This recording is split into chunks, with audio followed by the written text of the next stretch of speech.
Hey everyone, Brenton here, just running through the what EA needs to do about NHL 15 and its lack of game modes and an early access not really running across it. The gameplay is the NHL 15 demo, as you guys know. Even though I got early access, couldn't really get much game footage out of 6 hours. You'd be surprised when you've got to go through quite a few things for other YouTube videos and stuff. So anyway, so just make sure that yeah, you enjoy that. But anyway, so as you guys know, early access has come out, which is probably the worst thing to happen to NHL 15. It's good for everyone else because they can make an informed decision on whether they're going to spend $60 on the game. However, let's face it, there's not much in it. So, I mean, going away from HUT here, I mean, HUT is bare bones compared to the other HUTs. I was hoping to see a little bit more put into it because obviously we knew GM and Be a Pro were going to be very bare bone.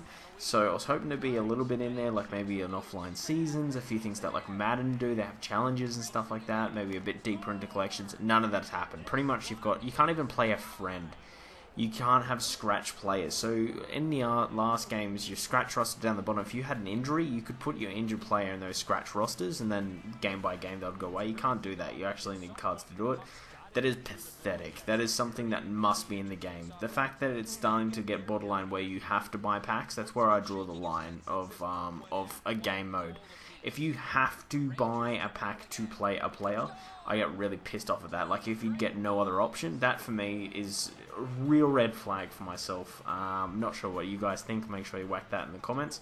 But that leaves us on to GM. Now, I gave GM mode a quick little crack. I was going to do a Sim GM, as I usually do, and I was going to get that started here. Now, I'm not going to get that started till a few patches come in where they might update a little bit, because there is nothing. It is nothing to it. You can't do a draft. The games are a bit weird. I mean, the way the players go up and down, like it's not that great. And that brings me on to the ratings of players. They are horrendously horrible. Everything is really high, so I've had to custom go through and set it to how I like it. I mean, everyone's going to have different personalities and tastes in this, but the ratings in this game, everything is so high. Like, every goal is almost 85 and above. Which just isn't the case, and you know, I really don't like the rating system at all. And then you move on to Be a Pro, which is just a complete nothing game mode. There's so many things missing from this game mode. You can't sim between games or shifts. You can only use one camera angle. There are a million things missing in it. It's horrendous. So what does EA need to do to fix it, you're saying? Well, obviously they said they're going to patch a lot into this game. I don't know what a lot is or what they define to be a lot, but they need to keep us in the loop. So obviously the last 6 months, EA's communication, especially with NHL, with the whole issue thing, and to be honest, a lot of this game mode stuff has been piss poor.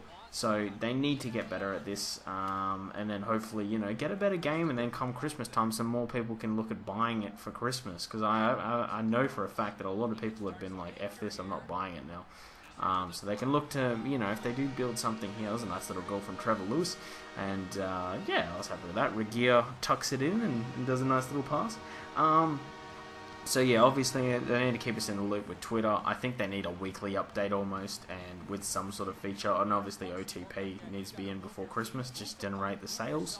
But I think we need an update a week at least. I know it's a tough ask, but I mean, for $60 or $100 Australian where I am, this game is not worth that at all. There's nothing in it. Like, there really isn't. It's really bad on how little they've done. Now the thing is that I pulled up old interviews where they've said stuff like, oh hey, the reason why there's no difference between NHL 13 and 14 is because we're focusing on next gen. Well, what is there in next gen? There's nothing. I mean, the gameplay is awesome. Don't get me wrong. I think the gameplay is really good.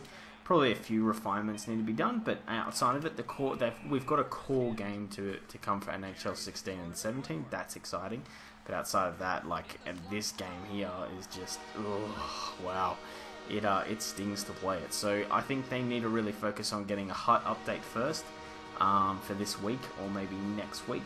I think the offline modes can kind of wait a little bit longer than a game mode like HUT.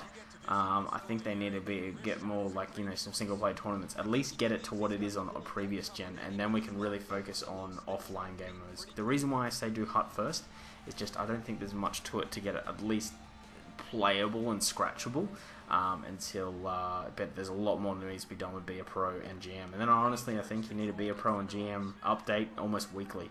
especially with draft, the way the players go up, the players' ratings, all of that sort of stuff. Change the menus around a little bit too, make it a little bit easier to get around. It's a lot. I'm a pretty seasoned veteran when it comes to GM and stuff like that, and that one's confusing. So as you can see, New York Rangers tied up. Ooh, not tied up. Sorry, they're one within it. So ooh, it gets close. It gets close. So look, that's what I think they need to do, is just keep updating it and keep us very in the loop on what is happening. And hey, this week's going to be this. Next week we're looking to do this. Hopefully we can do it. I understand that there's no guarantees and things like that, but they need to keep us in the loop on what they're trying to do. And I think communication is really key for the gaming, because the thing is, I've been preaching this message, you do not want to piss off your core gamer. And right now, NHL is pissing off their core gamers. There's a lot of YouTubers right now that are saying, don't buy this game for early access. I'm one of those people that's like, if you're a heavy hockey fan, look, you're going to buy this anyway. Let's face it, you're going to get that itch and you're going to buy it anyway. If you're not, and you can take it or leave it, I would come back and take a look at what YouTube is saying about it in about 2 months and see what these updates have brought out. But Rise it stands right now, I wouldn't be rushing to get it out if you're a casual fan. There's not much to do with your friends, and that's really sad. I mean, you can't even play a friend in Hut. I can't believe I missed that one there, but at least I score here. You go backhand, empty net, and dive across the ice as you do, and Gabbers gets the nice goal. So anyway, guys, what do you guys think EA needs to do? Obviously, we're not going to get eShore, but we're going to get OTP to keep some interest going, and I'll be making some videos on that. But that's the whole video, pretty much, guys. If you lasted this long, make sure you hit that sub button, because I entertain you for 6 minutes. Whack any comments, your opinion on what they need to do and stuff like that. Get a bit of a conversation going and a dialogue. I'm always interested in what you guys think, obviously. And yeah, thanks heaps for watching, and have a really good day. See you and bye.